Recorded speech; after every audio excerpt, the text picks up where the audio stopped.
Hello, hello. Welcome to my channel. My name is Emmie from Emmie Evolving. If this is your first time joining me, thank you for finding me. If this is not your first time, thank you for coming back. So here we are. Very, very exciting stuff. Welcome to the Soul Sanctuary.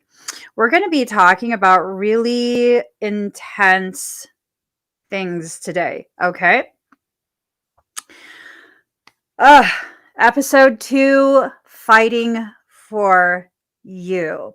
As I had told you guys last week, the following week's podcast is going to be based on a comment one of you have left on the previous week's. This comment comes from an exchange that I had with someone. Not a bad exchange. It was actually a very inspirational one. One of you had commented how you had made a decision. It would have been so easy to go back on that decision and really just, like for me personally, it's not such a huge deal. Cannabis use is not such a huge deal to me. I don't partake, but, I really have no opinions on the use of cannabis. And it just so happened one of you had decided you were no longer going to be using cannabis, and it was a rough day, and you made a decision to not go back on that decision. Ooh, that totally like got me in the chest. Fighting for you. When was the last time you fought for a decision that you made? A decision that you just know. This is the decision that's going to make or break whatever goal I've set for myself. It's a very difficult thing when we've learned to kind of, self-medicate in so many different ways, right? I'm not talking about full-on addiction. I'm talking about self-soothing, self-medication. Some of us will go shopping to self-medicate. Some of us will go ahead and seek out people who can give us a type of situation that will help us to kind of feel that high, that rush. Maybe we like drama. And, let's be honest, some of us do. Okay. Some of us like that. We like it within our own lives, or we like to witness it in other people's lives. That's just something some of us will be drawn to that. The big thing here is, when was the last time you actually allowed yourself to fight for what you deserve? Ooh, that's a huge question. Have we taken the time to even assess what we think we deserve? Is your perception of what you deserve accurate for you? Is it fair? Is it something that you decided versus what other people tell you deserve through their actions, either their consideration of you or their lack thereof? Many of us have not taken the time to even assess what we deserve in this life. You guys, it's the new year. It is the start of a brand new year. This is the perfect time to really put together some sort of loose game plan. I say loose game plan because of the fact that whenever it's a very defined, very set in stone type of game plan, we have a tendency to maybe mess up here and there, mess up in air quotes. And that mess up kind of gets us to feel like, oh, see, I can't do it. And then we give it up. When you have a looser game plan, it's just this general thing that you want to achieve. There's no specifics in regards to how you will achieve it, when you will achieve it. But because you know what you want for the end result, you're now freeing yourself to move and flow in whatever direction you need to. If things need to be changed, plans need to be shifted, you're able to do this. If you look at a fighter, They don't have a very set in stone type of game plan. They just know that they've spent all of this time preparing for all sorts of different contingencies. And whatever happens, they're ready to react in whatever way is necessary. That's like the hallmark of an amazing fighter, one that's very adaptable, one that can kind of just roll with it, roll with the punches, roll with the kicks, roll out of the way of the punches and the kicks. And that's the thing that spirituality, spiritualists haven't really been encouraging us to do. Have you been allowing yourself to fall into this game plan that someone else has set for you? And if you don't do it exactly the way you've been told you should do it, you've been ingrained to believe is the right way in air quotes, um, you're failing somehow, that you're not doing spirituality right, that you're not, I mean, what are you not doing right? Have you guys ever experienced something like this where um, people in your life keep telling you that you're making the wrong decisions, that you're living wrong, that you're this, that you're that, and you never really get the chance to actually just breathe? How many of us? Let's take some comments. Gaze says, sometimes the game plan is so large. How do we get peace of mind to take bite sized wins without getting anxiety? Sometimes we have to zoom in to the bite size, right? If you're at a buffet and you see this entire spread of amazing food and you want to have a little bit of everything, um, sometimes that's going to be overwhelming, because what we end up doing is trying to get a full serving of each dish. But how many dishes are there at this buffet? Before you get done with maybe the third dish, you're full, you're tapped out, that's it. However, if you go ahead and you zoom into each little piece, okay, I'm going to have a little bit of this. I'm going to have a little bit of that. Ooh, that over there looks really yummy. I'm going to go try some of that as well. Let's go ahead and get a little bit of everything. Go back to the table, see what we want. Don't commit to finishing off the entire thing just because it's on our plate, you know? Because many empaths, we have a tendency to think, feel obligated to finish off the whole thing just because we started it. It's okay for you to change your mind. It's okay for you to recognize, hey, you know what? I might have miscalculated this. I might have misunderstood that. Maybe I need to reassess, take a step back, take a deep breath, exhale that breath, and then move forward. Peace of mind comes from action. It doesn't come from assessing and assessing and assessing and assessing and assessing the same thing over and over again. Because once you've assessed something, you have a really good idea of what's going on. When you assess it again, it confirms it. When you assess it a third time, you're now overwhelming yourself.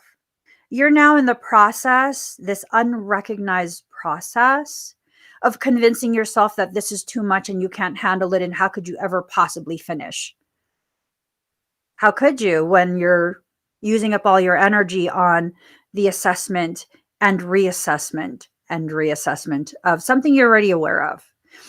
One of the best things to do is to not make a game plan so large that you overwhelm yourself before you even start. Game plans tend to not work out because they tend to include components that you cannot control. If we look at football, the entire team has to be on board with the play, or the play does not work. How many times have we seen football footage of a team getting really angry at one player because they were supposed to be in a specific area of the field, but they didn't? They didn't realize, or they didn't care that they were putting a specific play on the field. Now they're in trouble because they didn't play along. They didn't do what they were told.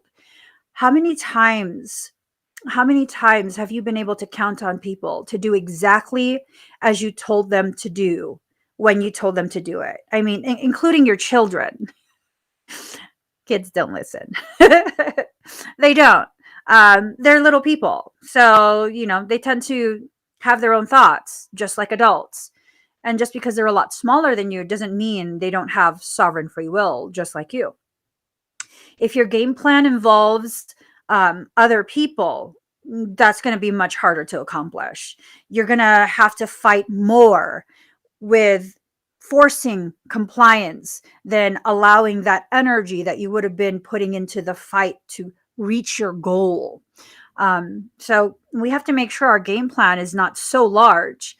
It's okay for you to see this general idea of what you want to accomplish. That's not the same as a game plan. The game plan is how you will accomplish it. So realizing the differences can be very, very powerful. If you're someone that gets overwhelmed easily, making a large game plan is going to shut you down very, very quickly. Like very, very quickly. I get overwhelmed easily when it comes to game plan stuff. So for most of the time, I will not have a game plan. I'll just have a general idea of what I need to accomplish, and then I'll accomplish it. That tends to work really, really well. Let's see. Lisa says, are the crossroads with that? Last 2 years, been working really hard on self and soul, fighting to be authentic in an unauthentic world. People, family, don't like my spiritual being. I think, family is like the perfect example of this fighting for you. Family sees you in the way they choose to, which is the version of you that's easiest to either make a villain or control. Okay. Now, that's a very pessimistic view on family, but that's a very common family dynamic for those of us who are exiting that familial box. Families like everyone in their proper place. We each play a role in the family, and this role is established because of birth order, because of your place in the family, all sorts of different things. Are you aware that the parents are the ones who determine what child will be what? And then all the other children will follow after what the parent has basically established. Think on it. Are you who your parents say you are? Because most of us, our parents don't really know who we are. No matter what age you're at, most of us, our family has not had the opportunity to see who we really are. They have this preconceived notion that we are this, this, and this because when we were a kid, we did this. When we were a teenager, we did that. And, they tend to fight it. They tend to become very uncomfortable when you exit out of the known, expected behavioral patterns, that family dynamic. Oftentimes, because every family has some sort of hidden, buried toxicity, some more than others, but all families have some level of toxicity. Okay. Sometimes when the family environment is very toxic, when you begin to exit that, they'll begin to use triggering gaslighting type phrases. Oh, you think you're too good for us now. Oh, you think you're better than everyone. Oh, you this and you that. And I found the best way to fight for myself when it comes to family dynamics like that is to just not fight at all. There's no point in trying to convince them that you're something outside of what they already believe. There's no point. Let them witness it. Let them witness you fighting for yourself in a way that they are not accustomed to. If there's yelling in the family and that's the usual way you get hurt, talk very calm. Do the opposite.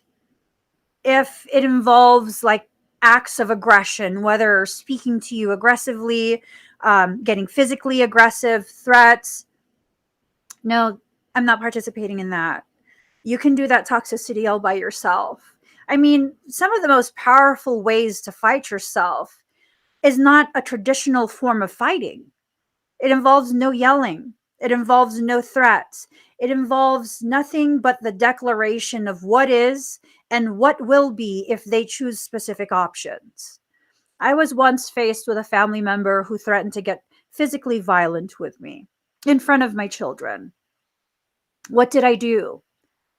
Normally, that will be a fist fight.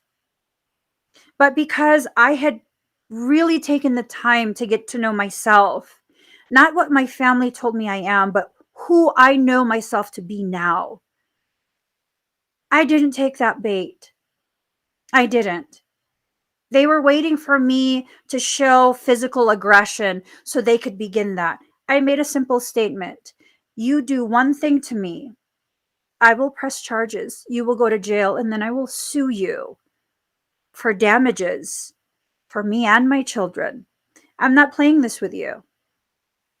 Just like that. I didn't have to yell. And they took a step back and they're like, you heard what I said, and I'm not joking. You raise one hand, I will take that as you making good on your threat, and I will put you in jail. And that was that. That was that. There's no need to continue to repeat the same fights. None. If you won't participate, you have to let them know what the next step is when you are going to fight for yourself. Because oftentimes people have no idea. They think you're bluffing. They think you're, no. At that point, they absolutely knew. Oh, she's really not joking. Because I'm not. I'm not joining people in those places of toxicity anymore. Once you make a decision for yourself, really hold yourself to that decision. Really allow yourself to fully experience how that decision plays out in your life. Don't make decisions that are based on fear, that are based on, you need to show you're bigger, badder, better, stronger. That is part of the toxic game. Let's see.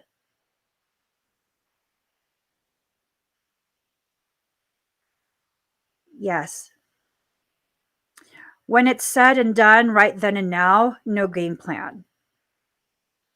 I've found that when I make a game plan, it doesn't go to the plan.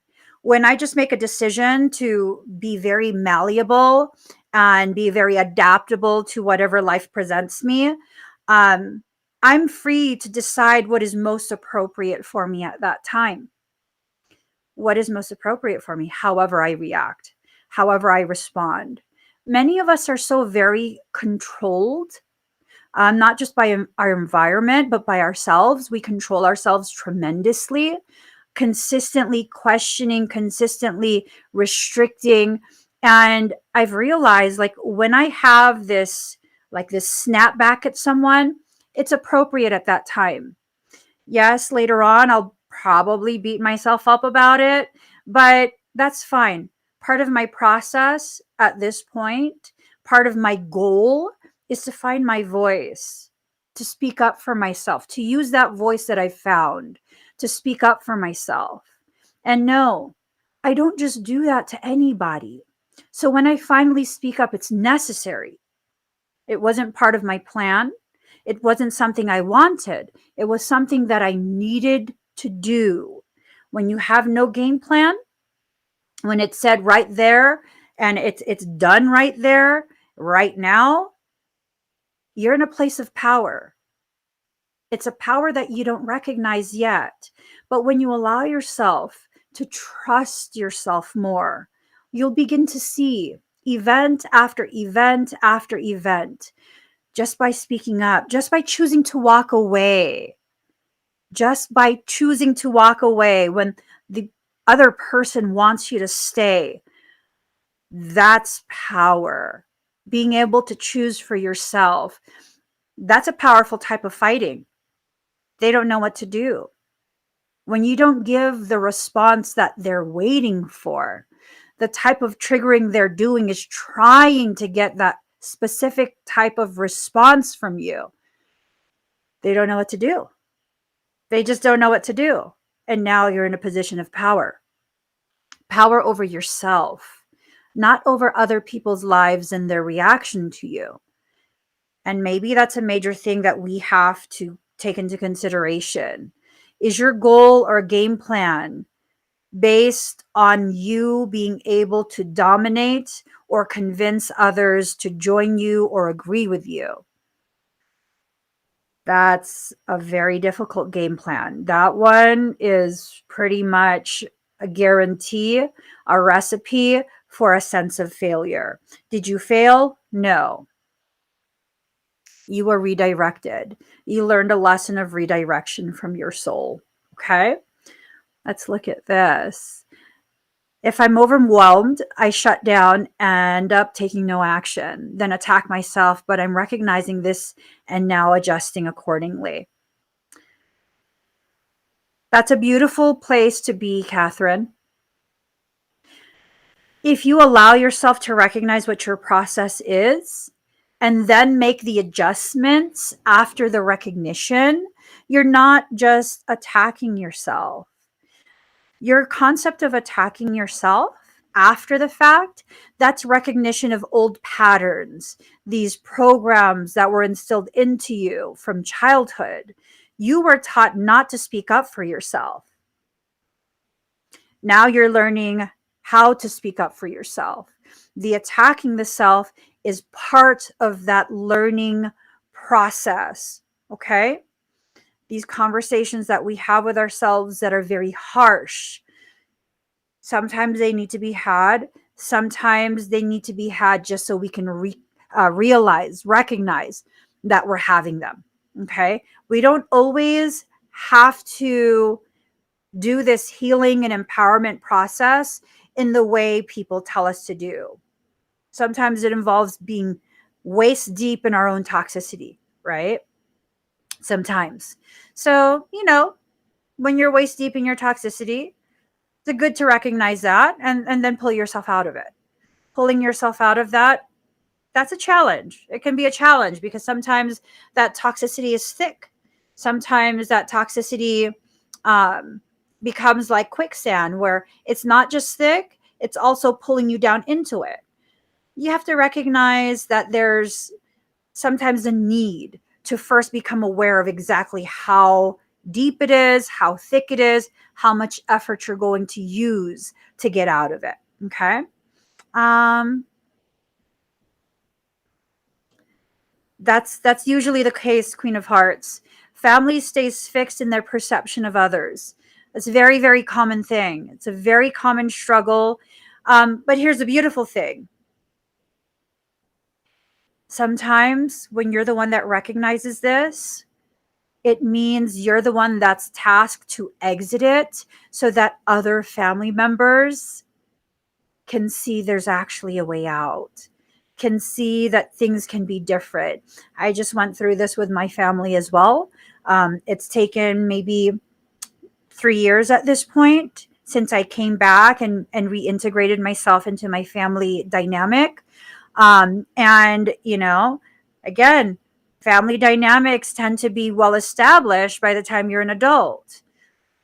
Doesn't mean anything. When you choose not to participate, you then free those who don't want to participate anymore either to join you in a new way, in a new family dynamic. Now, it's not going to be the whole family that's going to join you. That's very, very rare. But did you need the whole family to join you? Because you have to be careful of entering into this like savior complex where you feel like it's your job to save your family. No. If you are tasked to be the healer of the family, you help them learn how to heal by allowing them to witness you in your healing process. Sometimes that allowing you to be seen in your healing is by you not being present, by you no longer choosing to participate. That's a very powerful message that is sent. Like, no, I will not participate. No, I will not just do whatever I'm told to do. I won't this, I won't that. And, Oftentimes, the family has a difficult time understanding what's happening. But when you continue to focus on your growth, when they continue to see you put work, action behind the goals you've set for yourself, then they begin to understand, like, oh, you're serious. And what's this? Oh, you're serious type of stance. If you continue and you actually make changes for yourself, then they're like, oh, wow. Wow, you were really serious. You're doing it. It's just, did you need that? Did you need them to validate you? Or can we begin to see this validation as just something that's nice, but it's not something that I absolutely need in order for me to continue fighting for myself, fighting to keep myself on track with the direction I believe I should head down. And just because you believe you should head straight does not mean that sometimes the road will curve. It doesn't mean that it's going to forever stay straight. You have to be flexible within your own journey, okay? Let's see. I just recently noticed that I treat my older brother like my mom would have. Male dominance, he's a high horse, so I should listen and has higher authority over what I have to say. Ooh, that's one heck of a family dynamic. What happens, Christy K? What happens when you don't play into that? Um, do you cease to exist? Do you get attacked? What actually happens? Sometimes the person that we think has this male dominant role doesn't even want to be the male dominant. They're very bitter because they keep being forced into that role. Remember, I was saying earlier in this podcast, sometimes the parent is the one that chooses how the children will get along. They'll assign you the roles that you are to play. I was assigned the role of brat, yet, I mean, I don't believe I was bratty. I was outspoken.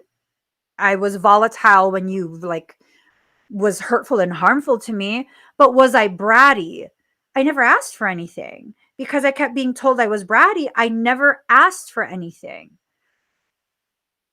Maybe it's time for you to begin doing what your mother couldn't, which is shifting the dynamics into something that's healthier by no longer participating in that. I don't know that you should be disrespectful and be like, no, I'm not going to listen to you. You're on your high horse. I think maybe beginning to not agree with everything or being a little more vocal here and there and increasing the frequency and the level of your vocalness, that might be something that works really well in adjusting it. But this is very much tying into what I witnessed, that parents are the ones that have a high tendency of being the person to dictate to the children the role they will play. Thank you guys for commenting. This is an awesome conversation. Leanne says, yes, I find I'm the one who holds myself at an almost unattainable standard, that my family have become used to me being at that level of doing everything for everyone. Yes. Oh my goodness. Oh my goodness. How deeply do I relate to that? How deeply do I relate to that? Yes. And here's the thing. You don't have to continue doing that. That's a fight you have with yourself. You don't have to continue doing that. It's okay for you to be not available. It's okay for you to not want to. And to say that to family, like, no, I don't want to right now. They're not going to like it. But so long as you continue to play that role, are you fighting for yourself? Or are you fighting with yourself? Because whenever I used to say yes, because I felt like, oh my God, people are going to get mad. People are this, people are that. They're just going to, blah, blah, blah, blah, blah. I was fighting with myself. Instead of fighting for myself, I began fighting with myself. And it took many, many, many years of that internal war to recognize, in my attempt to keep the peace externally, I absolutely sacrificed willingly my internal peace. These days, no. If the price I have to pay to be in your presence is my internal peace, no thank you. I will not pay that price. Not anymore. No. And the more I was able to establish and sustain my internal peace, the less and less and less the war outside of me waged on. Okay? Eventually, if you do not continue with that pattern, it's not sustainable. It's just not. Have you ever tried to go on a seesaw and one of the people, the other person, is not doing their part? They're not kicking back up as you go down. They're not doing their part. That's not sustainable, especially if they're heavier than you. Greater heaviness means greater density. This applies to behaviors because sometimes people's behaviors are much more dense than yours. They're not taking into account other people's sovereignty. They're not taking into account how their how their behaviors affect their environment. That's a very dense type of living, dense type of existing. If they're going to be that dense and you're going to stay on that seesaw, uh, you're going to stay up in the air, just dangling with no power. You won't have any power. So what do we do? Do we jump off the seesaw? No, you'll probably get injured. Eventually that person's legs will get sore and they'll kind of push up a little bit. And when that seesaw starts to go down, that's when you get off. Don't make moves at the height of an issue. Allow yourself to first level back out. Really sit, think, consider over again, reconsider again. And then, if it's still the same solution that you believe you need to implement, then it's the best time to do it. Okay? Let's see. Do we need others to really be a part of a bigger picture?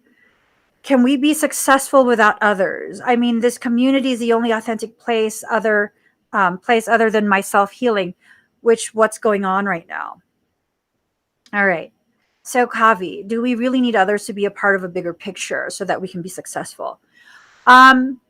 Depends. What are you trying to achieve? For me personally, my goal is for my growth. Do I need others to grow myself? No. To understand the gravity of my growth? Yes. Yes. But not just others.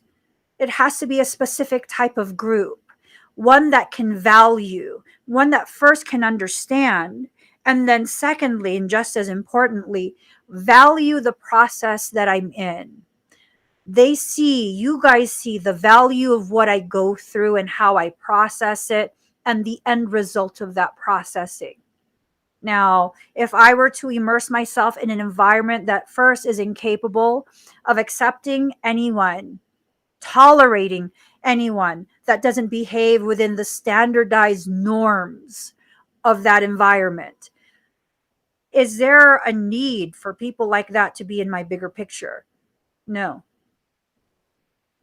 All that does is tell me where I left.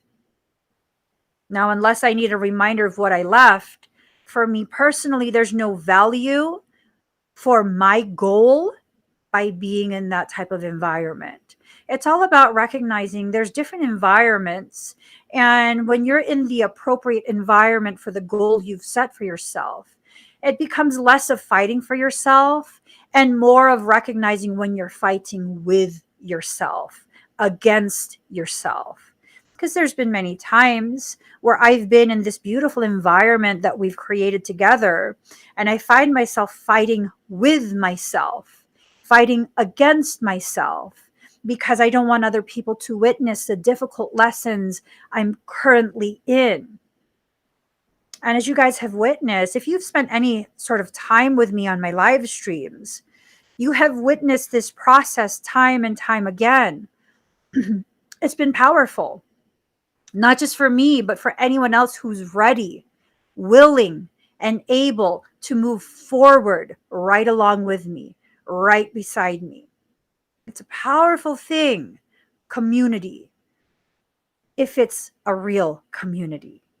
If it's just a group of people coming together because they share the same um, prejudices, that's not powerful. That's gang mentality. Excuse me. Let's see. Cheryl says, I realized my family didn't know who I am when my grandma was sick and needed care. I stayed until she could live on her own. They were shocked I would do something like that. Third time I've done this.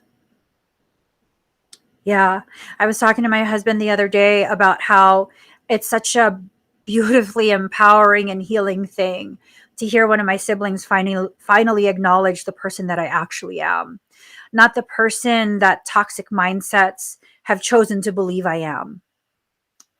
It's a very powerful thing where, I was always going to be who I am, which is someone who gives as much love as I possibly can, who has boundaries, who can enforce those boundaries, but also someone who overgives, someone who invites others to cross boundaries when it comes from a place of love for me. And to be able to have someone see me as I am, especially someone who, for much of our lives has had a very negative perception of me because of what we were taught to believe about each other. God, that was so powerful. That was so powerful, so validating. Did I need that validation? I didn't think I did. And then when I heard my family member validate me in that way, not because I needed it, but because he needed to validate me like that, he wanted to acknowledge it. Oh my gosh, it was powerful. It completely smoothed all the ruffled feathers from an entire lifetime of conflict. Not because we have conflict, but because we were programmed to believe we do have conflict. We actually don't. We don't. How many of us continue to live with the programs that we have been taught to live with? Ooh, that's so difficult to even recognize the programs. And these programs oftentimes encourage you, obligate you to not fight for yourself, and even worse, fight against yourself. Oh, that's so hard. It's so hard when that's the type of program you've had instilled into you. Let's see. I'm just going to scroll through really quick.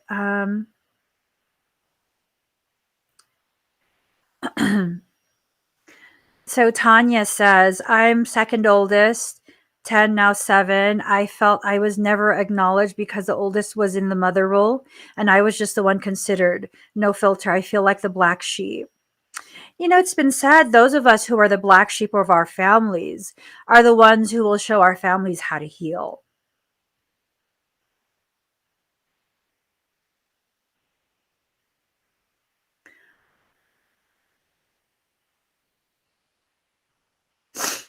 Wow.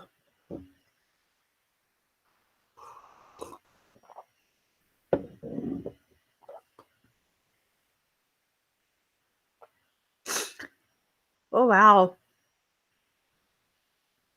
I'm not sure where this emotion is coming from. I'm not sure if I'm feeling you like the way you've been made to feel, or if I'm resonating so deeply with it that it's triggering something deep inside me. And that's the most beautiful thing about existing within a sanctuary of the soul. We can feel the resonance with each other. How many of us, when we see someone else's comment come up onto the screen, we're like, yes, oh my God, me too. Oh my God, they did that to me too. Oh my God, I felt that too. That's what makes this a sanctuary. We can finally be in the presence of others who understand. Not understand because they read it in a book, but understand because they've lived through something similar. That the knowing you exist and you've shared the same type of struggles makes me and someone else feel less alone, less punished, less targeted. Like maybe this is just the process that we're in to help cultivate the actual truth of why we're here, our soul's purpose, the reason we function the way we do. We don't know what the answers are all the time. Do we need to always know the answers? No, we don't. Sometimes what we need is to just allow ourselves to be present and witness, to serve as a witness for someone else who will one day probably most likely serve as a witness for us. How many of you have served as a witness for someone else in this beautiful soul sanctuary we've created together, only to have that person serve as a witness for you at a later point? That's powerful. That is so powerful. This is what we're creating together. We are creating this together. There's no game plan here. There's just a coming together, a being together, a growing together. And for those of us who don't feel like we can stand yet, there's enough of us at this point where we can lift you up, lean on our shoulder, use us as a crutch for a little bit until your legs gain their strength again, until your back feels straight and you can stand with your head held high. That's the most powerful thing about what we are doing. That is what gives gravity to what discomfort I feel by being as vulnerable as I allow myself to be so publicly. There's an end goal here. That's growth. How are we going to do it, Emmie? In whatever way we do. I trust us. I trust me now. And because I can trust myself, I can also extend at least a little bit of trust to you, to trust you to be there and just be there. Just occupy a space. So when I look over, I just see you there and that's it. Sometimes that's all we really need from people. Sometimes all we need so that we can continue fighting against the injustices that we face day in and day out is knowing that there are people beside us, bearing witness to what we're doing, what we're living through. See, people who are malicious, people who are manipulative, they don't want to be witnessed. They don't want other people to know what they're doing. People who are good people, in the traditional definition of good people, they just want to be good. It doesn't matter if people witness it or not. The world we live in takes these good people and tries to convince them that they're actually bad, that they're not doing anything good, that they're the problem. So how do we help good people?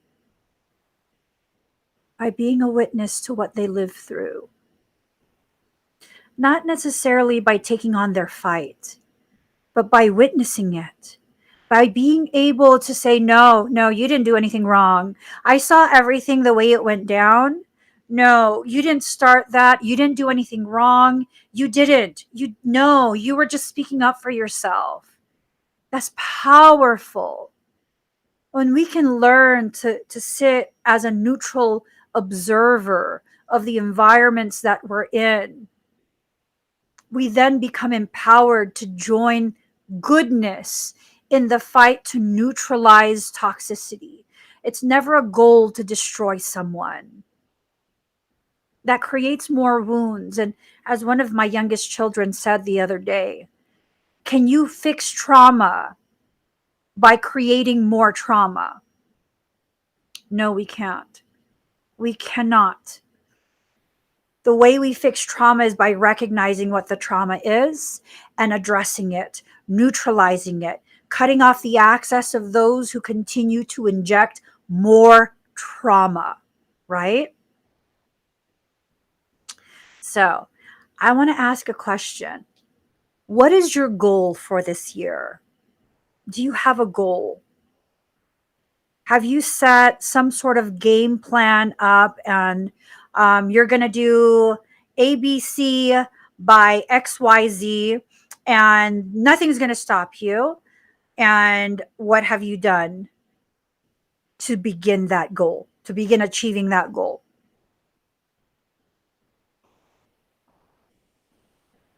There's quite a few questions that we have to begin asking ourselves, okay?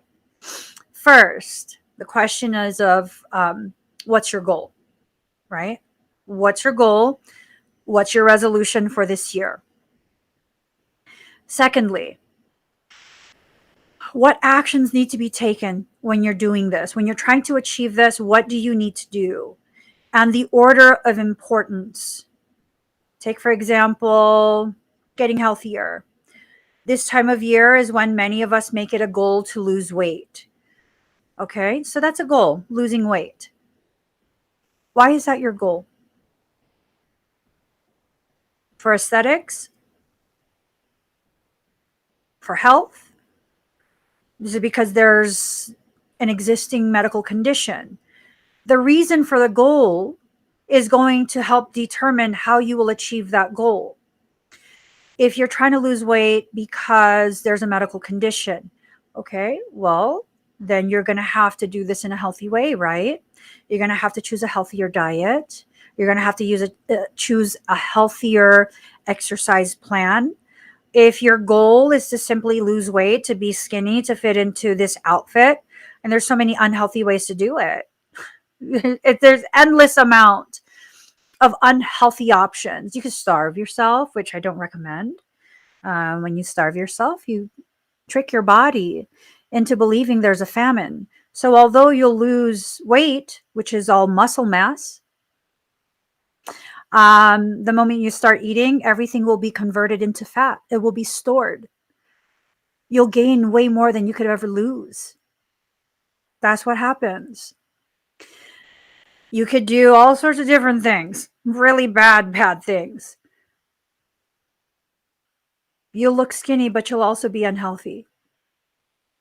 It's a form of punishment. Is your goal a way to punish yourself? Can this year be the year where none of your goals involve the punishing of you? Can this year be the start of many, many years to follow, where your goals are nothing more than things that help to further build your sense of self, your sense of self-worth, your sense of direction, your sense of purpose? Ooh, this, yes, gaze, changing my business to something close to my heart. 2020 and 2021 gifted us with a massive, massive shakeup, like a major shifting in the way we see ourselves, the way we fit into the world. So many businesses were just totally destroyed. Excuse me. So many people lost their jobs. It's a bad thing. That's a horrible thing to happen. Your loss of ability to provide for yourself and your family, that's not something to celebrate. That's not funny. It's, it's no, it's not okay. But there's a beautiful part to that. Now you have nothing to lose. Find what you love and turn it into a business. This concept of, if you get compensated for something you love to do, then oh my gosh, you're selfish, you're greedy. No, it's a part of you that's learning how to receive. Change your plan to be something that's close to your heart. That's worth fighting for. That's worth fighting your insecurities over. That's worth fighting the part of you that chooses to continue to believe that you don't deserve the type of success that is both heart-based, soul-based, and financially based. Oh, you can have it all. You can have it all. I had to establish my business a few years before all of this happened to the rest of the world. Why? So I could fully grasp the gravity of what I would be talking about later when it actually applies. I established my business based in heart, based in soul, and based in a financial need. And because I had nothing, literally nothing, there was nothing for me to lose. Nothing outside of the people who would try and convince me that I was a bad person for working my butt off. You know the beautiful thing? You know what I told myself so that I wouldn't shut down the way I normally do when people are mean to me? You know what I told myself? When it came to my business, when people would say things about me charging for services that I'm providing, one simple statement in my head: you don't want me to earn a living wage. Where the F were you when I was struggling in a parking lot? If you did not offer me anything, not even $5 to help me feed my kids, you don't get a say. You don't get a say now. If you didn't say anything then, don't say anything now. You know when you are filled with integrity. You know it. You know when people's intentions that are either spoken out loud or very, very sinister and kept silent. You know, you can feel it. Don't waste your time with that. That's an unnecessary fight. Why? Because it doesn't add to your growth. It doesn't add to your sense of self. Okay? It doesn't. And if it doesn't add to your sense of self and your growth, there is no need for you to continue to participate in that. Um, let's see. This one was super important too. This was a powerful statement. Sochi, I want to spend money in a more healthy way. Yes. Now, let's be real here. When we have money, we spend money. Okay? When we have money, we spend money. It's not about trying to stop yourself from spending money. That is a very unnatural type of goal. When you have money, you will spend it. How much of it varies for each person. Spend it on what? It varies for each person. Okay? Making it a goal to spend money in a more healthy way. Boom, powerful. Powerful. Because if you're going to spend money, which we all are, hello, um, spending it in a way that's healthier, that's more beneficial, that's not just wasteful, it takes a lot of the internal fighting out of you. Okay? So definitely powerful statement right there, Sochi. Very, very powerful goal. Stop smoking for health is my first priority, Catherine. So smoking, like I said, I have no personal opinions on people's coping mechanisms. If you are just like Catherine and you're struggling with stopping smoking, um, you have to begin assessing, why did you start in the first place? What is that smoking serving as a crutch for? Is it a coping mechanism because there's no one there to hear you? You're not being witnessed. Um, Makes you feel less alone. Does it tie into childhood because it's an oral fixation? The bringing something to the mouth and the sucking in. Does it have to do with your relationship with your mother? Breastfeeding, that comes to mind. And y'all, I say this as someone who smoked 2.5 packs of cigarettes every day for a very long time. Okay. Okay. That's why I have no opinion. Like, I didn't need someone to judge me and condemn me. I had so many people like, oh my God, you're such a chimney. Yeah, be quiet. Let me deal with my life myself. Right? I didn't want to hear it. And every time someone would criticize me, that's the more I would smoke. How do you think I got to 2.5 packs a day, every day? But I got to take accountability for the decisions I make. I was smoking because I felt no one wanted to hear what I had to say. And every time I inhale from that stick, it helps to push the words down that want to come out. It helps to sedate my need to scream my truth to the people who refuse to listen. Now, that's not always why people smoke. That's why I was smoking. It took me many years to figure out why I was smoking, after I quit.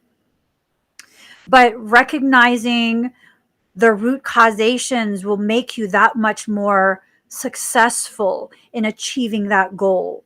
And hey, I quit smoking cold turkey years ago, from 2.5 packs to nothing.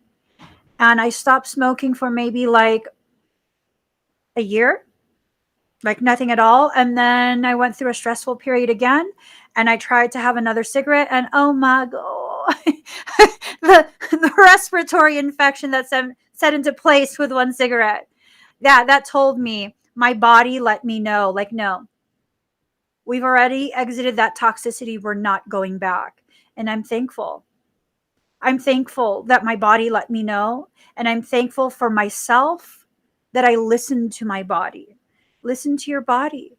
The things that you need to smoke that are coping mechanisms that affect the physical health, your body will tell you. So listen to your body. I'm not going to tell you like you need to make it, that you have to quit. I mean, we all know it's not healthy for us. You know that. I know that. We all know that. Are you using that as a lesser demon? Is it the lesser evil of the two? Because if it's the lesser evil of the two, what's the other evil? The one that you don't want to address. Because if you address that evil, you won't need this evil anymore. And that's how I was able to quit smoking permanently. Yeah. Ooh. Goal for me, self-love and growth. I want change, but I need to declutter my life, mind, and find myself that was compacted by overgiving, overcaring, focus on me and my family. Yes, yes, yes, yes. This recognition that you've been overdoing something, taking ownership of that decision to overdo. Yes, there are times where we are programmed, taught, encouraged, obligated to over something for family. But when we reach a certain age, we have to recognize we have the authority to choose to no longer do that. And although we have that authority, sometimes it's a process to stick to no longer overdoing. Okay. And that's a powerful goal, Tanya. Very powerful. Ooh, this is powerful too. Unicorn fish. I hate to say, but some days it's to brush my teeth. I try not to judge if I accomplish it late at night or not at all. Did you know that's a form of depression? That's a symptom of depression. Functional depression, where you struggle with, quote unquote, simple self care.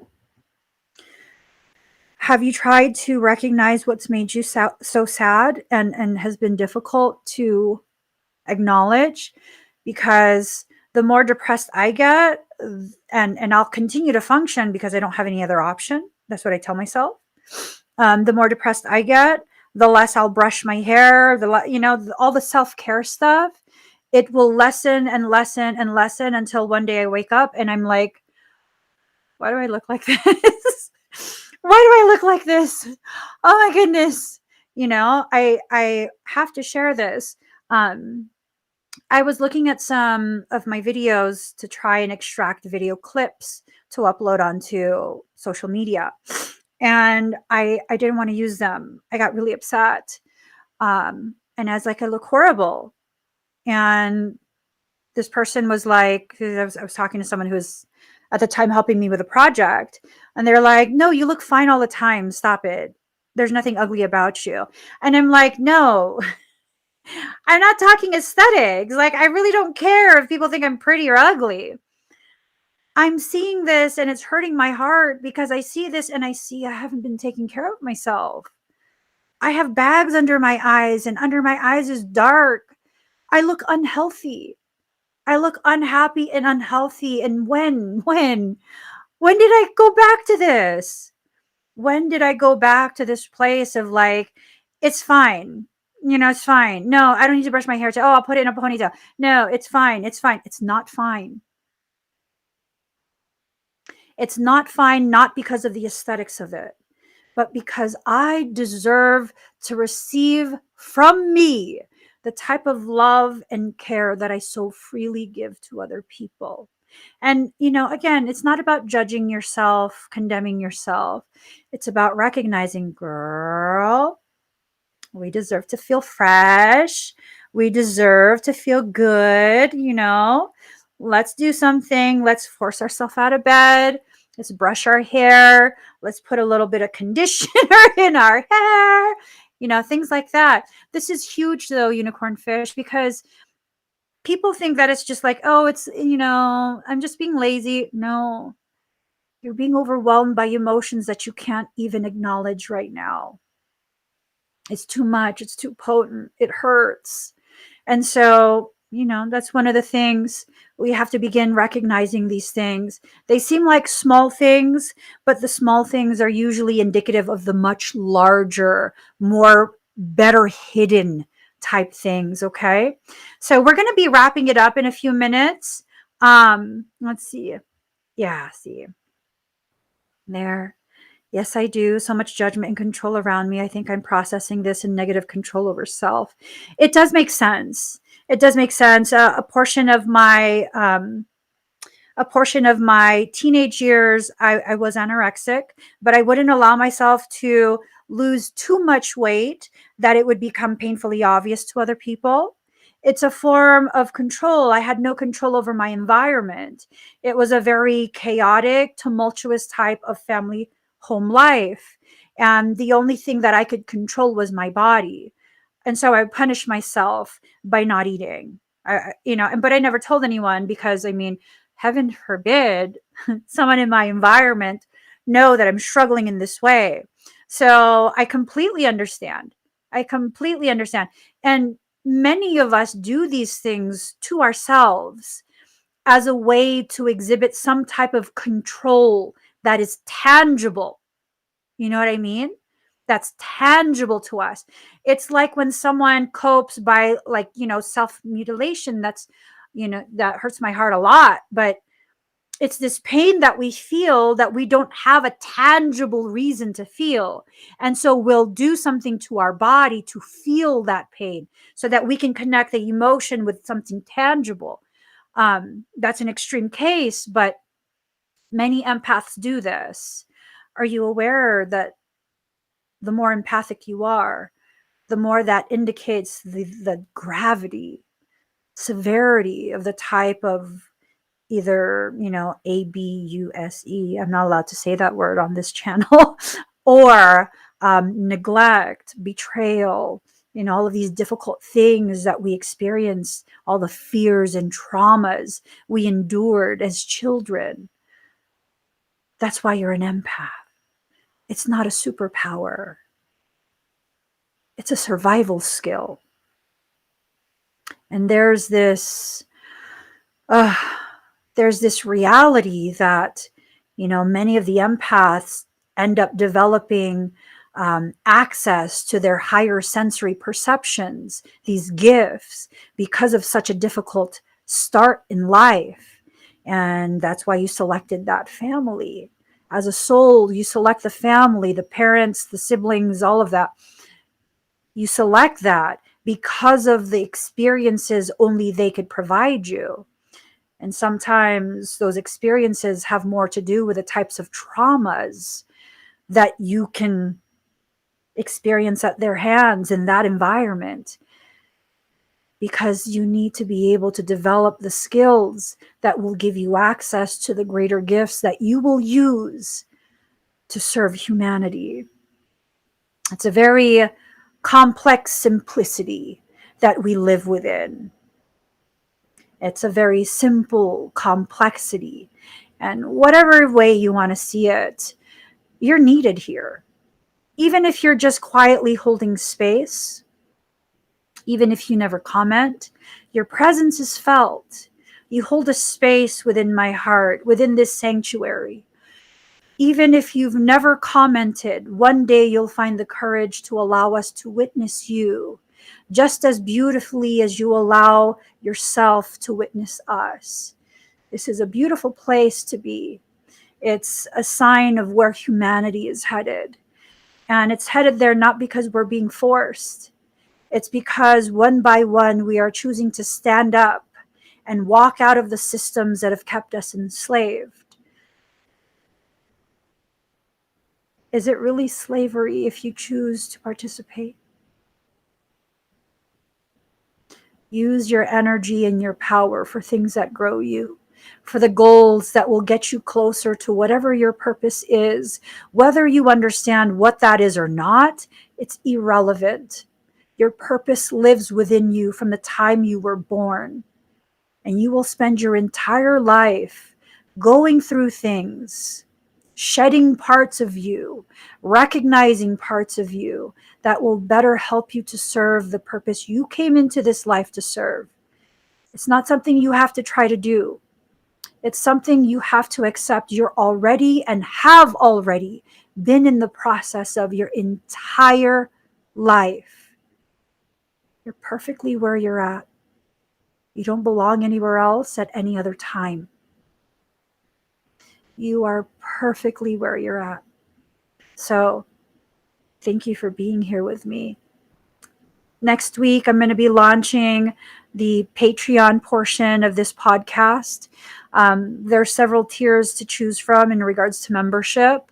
I really want to take this as far as it's going to go. More people need to be part of our sanctuary. We need to bear witness to more people's rebirth and they bear witness to ours. This is how we change the world. This is how we change the world. You're joining at the ground level. You're part of that foundation. Do you know how important you are? You're part of that foundation. You're part of what's being established as a first step in an entire staircase of consciousness evolution. We are evolving our awareness of our consciousness. Consciousness is infinite. It is immortal. Let's bring some of that infinite, immortal compassion back into this world. If people have the ability to inject toxicity, we have the ability to exist as the medicine, the anti-venom. We just have to choose to be. That's it. It's a simple choice. We have to choose to be. And this is not obligating you to live in a state of perfection. This is obligating you to begin the process of embracing you already are that perfection. And society's definition of perfection is a lie. You were perfectly created. Perfectly created. Even the attitude, even the salt. You are perfectly created. Begin the process of setting the goals that will help you to embrace this about yourself. Guys, please give this video a thumbs up. If you haven't already subscribed, please do subscribe. Turn on that notification bell. I am live here at the Soul Sanctuary every Tuesday at 8 a.m. Pacific Standard Time. Whether you receive a notification or not, because YouTube is on the warpath with me right now, come here every Tuesday, 8 a.m. Pacific Standard Time. I promise you, short of an emergency, I will be here 8 a.m. every Tuesday, Pacific Standard Time. I will be here. I ask you to show up, share space with me, share your thoughts, comment as much as you want. Comment while I'm live, comment when the live is done and it's just a recording. One of you will be what inspires me for next week. Please inspire me. Share of yourself. Ask your questions. Make suggestions. Whatever it is, you inspire me just by being present. Inspire me further by showing me who you are and what you need. We're in this together. We're in this together. So you can find me across social media, Soul Sanctuary 23. I'm on Instagram, Facebook, Twitter, TikTok. I haven't loaded things yet. It's been a little bit busy, but I will be. I will be soon. And of course, I'm going to continue to live stream here, the Soul Sanctuary, on my Emmie Evolving channel before I transition over to the Soul Sanctuary channel on YouTube. Okay, there's already a channel on YouTube. Please look for me. It has the same logo right there for the picture. I'm on YouTube already for the Soul Sanctuary. Oh, you guys, thank you for giving me the courage to kind of do this on my own. I hesitated for quite a few years because I was afraid to be present in this way by myself. And then I came to the realization I'm not actually by myself. All of you continue to join me, and you guys are totally my tribe. You're my soul family, and you guys would never let me fail at anything. So I need to just get past that fear, get past that hesitation. And I hope because I've been able to find the courage from you guys to do this, I can help you find the courage to do the same. So, from the deepest depths of my heart's oceans, I love you guys, and I hope to see you every week. Every Tuesday, 8 a.m. Pacific Standard Time. Come back and join me. Bye, everyone.